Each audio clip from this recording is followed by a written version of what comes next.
Amid the whirlwind of last-minute negotiations in the 2025 season, one colossal name shook the transfer market like few have in recent years: Kevin De Bruyne. And believe it or not, the Belgian maestro even held talks with Liverpool before deciding his next destination. Yes, you read that right.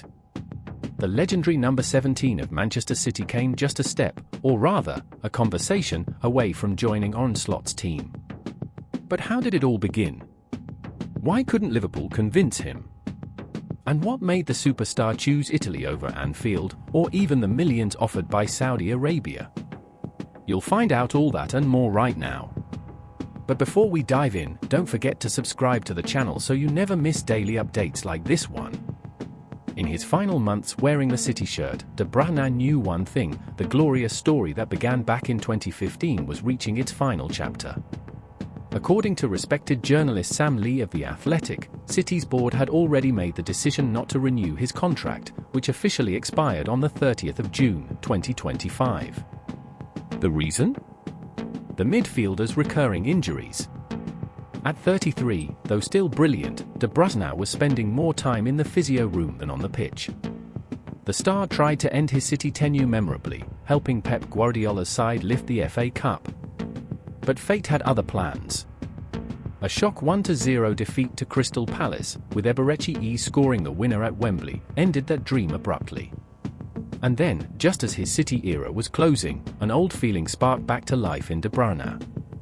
A childhood passion, when he was just a Belgian boy rooting for a certain red club, yes, Liverpool. And it didn't take long for the Reds, now led by Arne Slot, to sniff out the opportunity and begin moving quietly behind the scenes. According to Lee, there were indeed talks between De Bruyne's representatives and key Liverpool figures. This wasn't some baseless rumor, there was real contact. Liverpool were on the hunt for a new maestro, someone to wear the iconic number 10 shirt. And with simultaneous interest in talents like Florian Wirtz and Ryan Cherki, De Bruyne's name only added fuel to an already blazing transfer window. Just imagine it: Kevin De Bruyne, a City legend, crossing enemy lines and joining the Reds. It would have made social media explode and sent English tabloids into meltdown. But despite mutual interest, one major obstacle stood in the way.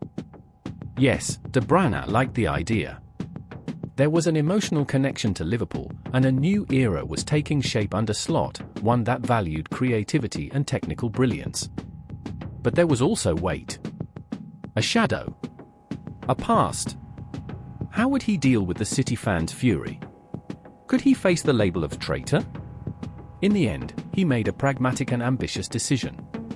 De Bruyne wanted to keep playing at the very highest level. He wanted Champions League football, stability, and the chance to prove that he still had world-class fuel in the tank.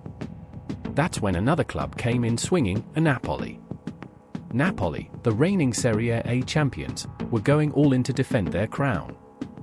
With Antonio Conte at the helm and big names like Romelu Lukaku already in the squad, the Italians offered De Bruyne a serious project, and most importantly, a starring role in the Champions League. The contract was tempting: 2 guaranteed years, with an option for a third. But there was more to it. De Bruyne wanted to send a message, to prove that letting him go was a colossal mistake. Sources close to the player say he's not just looking to finish his career gracefully, he wants to prove he's still one of the best midfielders in the world.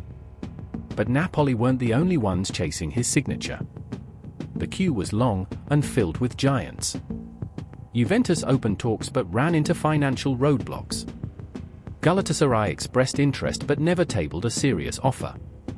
Chicago Fire, from MLS, charmed De Bruyne and his family with the idea of living in the US, something they deeply love.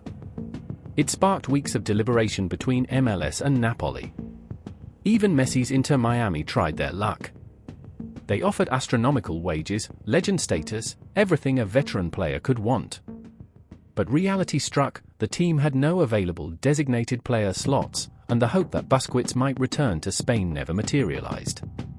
As for Saudi Arabia? Despite the buzz, it was never truly an option. Even with his long-standing friendship with Michael Emenalo, who had signed him at Chelsea and is now director of the Saudi Pro League, De Bruyne made it clear, competitive football and his family's well-being came first. Education. Infrastructure, language, everything was weighed. And in the end, he followed both his heart and the ball. While the De Bruyne saga unfolded, Liverpool weren't standing still. They kept pushing for their first choice, Florian Wirtz, Bayer Leverkusen's golden boy. The club's board spared no effort, breaking its transfer record to bring the young German to Anfield.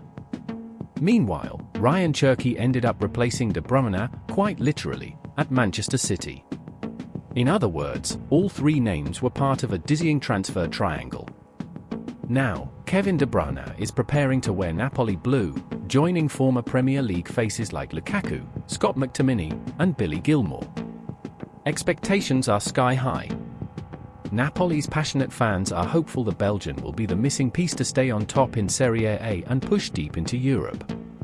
But deep down, there's something more. A silent mission to prove Manchester City got it wrong. That there's still magic, vision, and genius in the feet of number 17. That letting him go was a decision they'll live to regret. And that leaves us with the question that will haunt fans for years to come: what if De Bruyne had answered Liverpool's call? What if he'd joined Salah, Wirtz, and company to run Oren Slot's midfield at Anfield? Would we be talking about one of the most dazzling midfields in Premier League history? A new Liverpool icon, and an even fiercer rivalry with City? We'll never know. But one thing's for sure, this story is far from over. And if you thought De Bruyne's saga was thrilling, wait until you hear what Jeremy Frimpong had to say about Trent Alexander-Arnold. An unexpected compliment that's sending Liverpool fans wild. Tap the card next to this one and find out why this verdict is causing such a stir at Anfield. See you there.